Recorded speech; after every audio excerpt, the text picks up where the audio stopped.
Welcome back to another edition of the Knight Report podcast. I'm your host, Mike Broadbent. Joining me once again is my co-host, Richie O'Leary. Bunch of new football coaching news to report.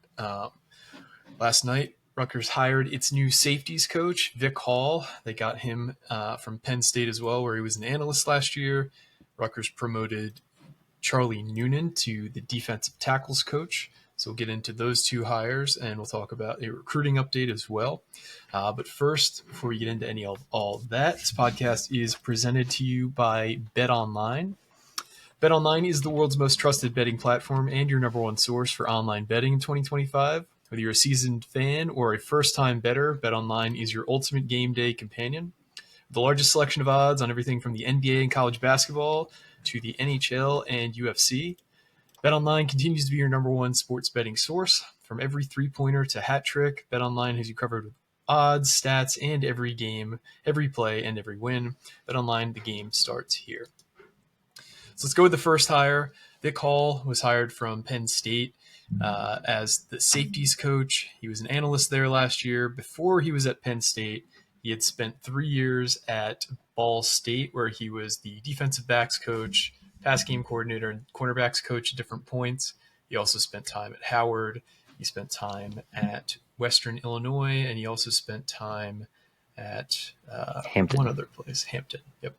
So he's a young player, or he's a young coach. I'm sorry. He's 38 years old. He was a standout recruit in high school. He was Rivals 100 recruit. He went to the University of Virginia, where he had a pretty impressive highlight tape. Rich, again, uniquely qualified to talk about him since he was at Penn State last year. What is Rutgers getting in Vic Hall as safeties coach? So he primarily worked with the cornerbacks last season. Penn State cornerbacks took a pretty big leap, I would say, but that's pretty helpful when you land talented guys too. They had Cam Miller, who's now a Rutgers corner, very familiar with him, raved about him from what I was told when they were talking about potentially hiring him. But yeah, AJ Harris was an all Big Ten third team, I think it was, for Penn State last year. They also had all Big Ten honorable mention, Jalen Kimber. Those are guys that came in via the transfer portal, and it was their first year there. And Vic Hall's credited with helping those guys to develop into what they became. Yeah, I mean, he was also a little active on the recruiting trail, more so than a lot of the, I guess you can call him, I know he's assistant corners, but I guess it's technically the official title is quality control coach. But for someone that's a quality control coach, he was a little bit more active in recruiting guys, especially because Penn State likes that Virginia area quite a bit. And he's got ties down there. He's from Gretna High School, I think it was, and then also played down at UVA for a couple years. Played primarily DB at Virginia, specifically as a corner, but also played quarterback and running back. And I saw that originally thinking, okay, yeah, sure, he had a couple snaps here or there. And I'm like, damn, he had like 5 touchdowns one season as a running back, and then I'm looking at his receiving. He has like 200 receiving yards one season as out of the backfield, and also played quarterback as mostly just an athlete threat. I'm like, damn, this guy's basically like not Travis Hunter level, but he's Travis Hunter before Travis Hunter. So it's kind of cool to see that. Coached at a couple different places, couple unique Rutgers connections here. Mark D'Anfrio, the former Rutgers linebackers coach in the earlier years of Schiano, was on staff at Virginia when it was Hall's first year there. John Garrett was Schiano's wide receivers coach at Tampa, was wide receivers coach for UVA from 05 to 07. Of course, like I just mentioned, Hall played some offense, so he's a little familiar there. Spent the 2010 season with the New York Jets practice squad. Jamal Westerman was on that team, who's now on staff at Rutgers as an assistant strength and conditioning coach. And this one's not a Schiano connection, but more so just a little bit of a Rutgers connection. The OC in his first year at Virginia was Ron Prince. Then he ended up leaving, getting the Kansas State job for a couple years, returned in 2009, where he was the special teams coordinator for Virginia, where Hall was the primary kick returner and punt returner. So a couple little Rutgers tidbits there, but it seems like a pretty solid get. You're muted, just FYI. Yeah, young guy potentially opens new recruiting grounds in Virginia. I know that Rutgers is got one of its top commitments, Dysere Carter, who plays in Virginia. But that DMV area and the Virginia Beach area is a very spicy hotbed for recruits. Yes, so if we big can time. get involved there more, that'd be huge. He's also developed some guys into the NFL. You mentioned the guys from Penn State. When he was at Ball State, he actually coached two guys who ended up making the league in the defensive backfield. Nick Jones, who was a 7th-round pick of the Kansas City Chiefs. He won a Super Bowl last year in 2023 with the Chiefs as a reserve secondary player. And then Lawrence Strickland was just finishing his rookie year with the Detroit Lions as a backup safety. So, I mean, if you're producing talent into the NFL at a small school like Ball State, even as a late round pick, I think that's noteworthy. So that's a positive sign there. And we've talked about it a lot. I think Schiano's got a good eye for not only secondary talent, but guys who can coach in the secondary. I don't think it's any surprise that his secondary coaches have gotten picked off a few times. Excuse the pun, but a guy like why can't I think of his name? The guy who just got hired by Texas. Mark Orfe. The guy like Orfe getting hired by Texas is huge. And Drew Lascari. Drew Lascari getting hired by an NFL team's huge. So I think this is I'm not as doom and gloom about this hire as some of the others made this offseason. But I like the upside of it for sure. He's always been good with defensive coaches. Fran Brown goes to Georgia, goes now at Syracuse head coach. Joe Harris-Simiak was also a DB's coach when he came in Nichols in DC. And Marquise Watson was good before, obviously, things happened off the field. Corey Heatherman's now at DC at Miami. Like Mark Orfe, Drew Lascari, the list goes on. Even David Rowe last year. Like we talked about a sneakily good hire. This guy that has secondary experience at the G5 level, I think it was. Was it Power 5 before he joined Rutgers? I don't know. Houston's in that weird bracket. Houston might have been in the Power 4 when he got hired. So Power 4, sorry. Yeah. That's another thing. It's Power 4 now. But you got to trust the guy. The guy's always had pretty good hires. And when you're getting coaches poached by like the University of Texas, University of Georgia, it's like, and like even Corey Heatherman went from linebackers coach to a full-time Big Ten DC without having any coordinator experience. Speaks to how, and then goes from there to Miami, and it just goes to show you how like these how big these hires are. Like he's finding them at the ground level, developing them. And it sucks to lose him sometimes, but like he's able to replace him pretty easily, it seems like. So can't really complain there. Yeah, and I think Schiano's made some good opportunistic hires this offseason in terms of getting guys, or the last couple off seasons, kind of on the down, on like the bounce, coming off like a firing or getting him off a bounce, like. Getting a guy like John McNulty to come in as an analyst is huge. Getting David Rowe last year to come in as an assistant cornerbacks coach when he was previously a defensive backs coach. And obviously David Rowe knows what to expect from Schiano because he played under him. But getting those guys in the hopper when you can is a big deal. And I don't think it's any surprise either to kind of talk more about the additional hire that was made today, or the promotion rather. I don't think it's any surprise that a lot of former Schiano players end up coming back and coaching for him and lasting longer than others because they know what to expect. They know what Schiano expects of them. They know the hours, and there's less hesitancy to come in and be a part of that because you know what to expect, which is what I feel like might have happened a few times when Schiano was trying to get a guy to come in that they, hear of his reputation, but these guys know what his actual real life personality and expectations are. So I think that's just something we should look further into is, former Rutgers players potentially coming back. Like Savon Huggins would have made a lot of sense if there was any openings on the offensive staff this past season because of, Yeah, if that one ever opens, like he's got to be like the top call. Like it's another guy that he raved about at that recent New Jersey coaches convention.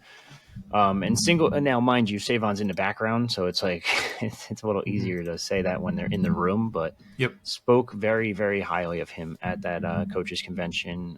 Singled him out specifically. Didn't really single out many coaches, and that was one of them. He's a guy that's been on so many people's radars too. So like, I know Demir Shaw is probably the best recruiter on staff, I would say. So you don't want to lose him, of course, but God forbid it ever does happen. He gets a coordinator role or something down the line. I think Savon Huggins might be that first call. Yeah, and we kind of teased it at the beginning. The other coaching hire that was made was the promotion of Charlie Noonan to the defensive tackles coach. So we now have 3 on-field defensive line coaches with Campenny as the defensive ends coach. We have Colin Farrell as the defensive line coach. We have now Charlie Noonan as the defensive tackles coach. How responsibilities are going to get delineated, I don't know. But what are you hearing about the Charlie Noonan promotion and how that came together? I mean, it's more than well-deserved. I think on our last episode, 2 episodes ago, 3 episodes ago, whatever it was, we mentioned how we didn't like they just hired a new assistant linebackers coach to help the new guy and Zach Sparber as a quality control guy. And it's like, okay, well, Charlie Noonan was in that role. So now where do things kind of shift? And Charlie Noonan helped coach the linebackers with Harris Simiak this past season. He's been with Rutgers as an assistant linebackers coach for a couple years now. Like you said, former Rutgers football player, the 3rd former Rutgers football player now to be on staff this upcoming year with David Rowe and Scott Vallone. I always thought it was kind of weird when like guys like that, like even Scott Vallone, longtime defensive lineman, coached defensive lineman at previous stops, and then goes to Rutgers and was assistant offensive line coach and now tight ends coach. And I'm like, I guess technically, who knows the offensive lineman better than the guy going across from him, trying to attack him. But even the same thing with Noonan, it's like, okay, linebackers coach, it's interesting. And I know he was linebackers coach. I think it was at Teal College or one of them, Lehigh. I forget what it was. But for him to be assistant linebackers coach at Rutgers, I was like, okay, well, it's still weird because he was just a defensive lineman his whole career. But so I think putting him back down to this level helps quite a bit. He was mainly responsible for recruiting linebackers last cycle. He was their main recruiter at the linebacker position because it's no longer geographical for the most part. Certain situations, like in a Demir Shaw, who's very familiar with the Philly area, the PA area, he'll still recruit that region. David Rowe, Florida guy, is going to go recruit Florida. But for the most part, you're going to recruit your position group. So to have him as the main recruiter for linebackers last year and have that linebacker hole kind of speaks to where he is as a recruiter. He's been on the road for the past couple seasons despite not being an on-the-field coach. So it just goes to show you what kind of connections he has, how he's done. I mean, they just landed DJ McClary was a highly ranked kid. Kamar Archie, highly ranked kid. Talibi Kaba would have been higher ranked if he didn't get injured. Who else they land? Jason Insignia, who we don't really know a little bit about. He's a little unknown, but you got to trust his evaluation there, or the staff's evaluation. But either way, I'm happy to see him get this job and get promoted because there was talk that he might go down to James Madison and take that old role that Coach Sparber had as linebackers coach. So, yeah, I mean, he's coached with Chesney before, so that would have made sense. But to keep him on staff is huge, and now you have 3 defensive line coaches, so it's going to be interesting to see, like you said, how they divvy that up. But I think Colin Farrell's the main guy having the defensive line title versus defensive ends and defensive tackles, where those are more specific. Yeah, no, that's a good point. Do you expect there to be any other coaching hires? I know we've asked this a few times, and you don't really. Yeah. There's no rules. There's no rules at all. So it's like just hire whoever you want at this point. So screw it. You really want to go out there and get an outside linebackers coach, a nickels coach. We might as well just throw in edge rushers along with defensive ends, make a 4th defensive line coach, go inside receivers coach. I've seen at some places. I've seen offensive tackles coaches at some places. It's like if you have guys that are interested in joining your staff and they're up to I shouldn't say up to par. I get up to par resume wise, I guess is probably not the right wording, but if they're a significant coach and they have experience at the job and they're good at it and they've proven it, fuck it, I'll add as many as I can. It seems like the piggy bank is more than full still for Rutgers coaching salaries. Yeah, it seems that way. If you just go through like the football staff in general, that's it seems like it's close to like it's over 50 Oh, individuals easily. for sure. Yeah. So Well, I mean, just like Joe Sousan's what? Special assistant to the head coach. something like Then that. then there's an assistant to the head coach. Then there's senior analyst. Then there's senior offensive analyst John McNulty. Then there's assistant running backs, wide receivers, tight ends, offensive line, defensive end, defensive line, cornerbacks, safeties, special teams, special teams, special teams. Oh, by the way, I forgot to mention Damaso Munoz is also on the team, former Scarlet Knight, as a coaching staff. And then there's Just the died front too. office. Like the front office is going to hire GM. Do they need a GM when they have a chief of staff, director of comms, director of player personnel, assistant director of player personnel assistant? I'm sorry, 1, 2, 3, 4, 5, 6, 7, 8, 9. 9 player personnel assistants. Like, it's just it's the way it works now. It's essentially a full blown business, and it's like an NFL team where you need coaches and developmental coaches and everything everywhere. Like it is insane how it's just evolved into what it is now. Yeah, it's wild. Just looking through the staff and seeing how many of these guys played under Shiano. It's kind Oh of yeah. cool. Anything else staff related before we move on to some recruiting news? I don't think so. I mean, they did hire, like I mentioned before, a assistant linebackers coach in Justice Seals, I believe it's pronounced. Played at Marist and Sacred Heart before joining the coaching ranks, where he was a GA at James Madison. He's going to work with Sparber in the linebackers room, so his technical title is not quality control. His technical title is assistant linebackers coach. So another little higher there, but I think that's pretty much it. Yeah, that's all I got. All right, let's talk a quick recruiting nugget here. Yesterday we talked about Anthony Hall, aka Big U Hall, looking like it was trending towards Rutgers. Yeah. Things changed overnight. He ended up committing to UNC. Talk about what happened with his recruitment and why he is not ending up at Rutgers. Well, anytime you're a New England kid and arguably the greatest coach in NFL history, I don't know, did everything with the New England Patriots, it makes a lot of sense why he's going down to UNC. But in reality, it's more so money related. NIL is a pain in the ass sometimes, and we know UNC guaranteed Bill Belichick quite the budget for working with NIL. And that was part of the deal. Like I'm not going to just go join a program if I don't have any money to spend, because you need money to get these kids now, not just portal kids, it's high school kids too. So it sounds like a late offer from UNC kind of sealed the deal there. On top of the fact it's UNC, New England kid, it's a very easy sell. He liked Rutgers a lot. I don't think this one's over by any means. I think this is one that's going to probably go all the way until I keep saying signing day, but like they're not really signing anything anymore. They're just kind of enrolling. Mm-hmm. So technically, I'm going to say this is going to go all the way up until that. But in reality, it's probably up until signing day. But I mean, it came down to a top 3 of Tennessee, UNC, and Rutgers. Rutgers was the favorite as of a week ago, as of a couple days ago, even. And UNC late offer. That was it. Simple as that. And that's just the name of the game sometimes. I'm not going to overpay for an offensive guard, to be honest with you. So I don't blame them in this one. In other situations, like a quarterback, I'm probably going to overpay for it because that guy's touching the ball every single snap. So a little bit different there. But is he massive? Is he good? Is he mobile for 6'5", 330, 320? Yeah, but I could find another one, hopefully. Yeah, that's a good point. Yeah, it's not a huge. I wouldn't say it's a huge loss. He's the guy that clearly they wanted, but I don't think anyone's going to lose sleep over not massively overpaying a kid like him. Yeah. But that is all we've got for today.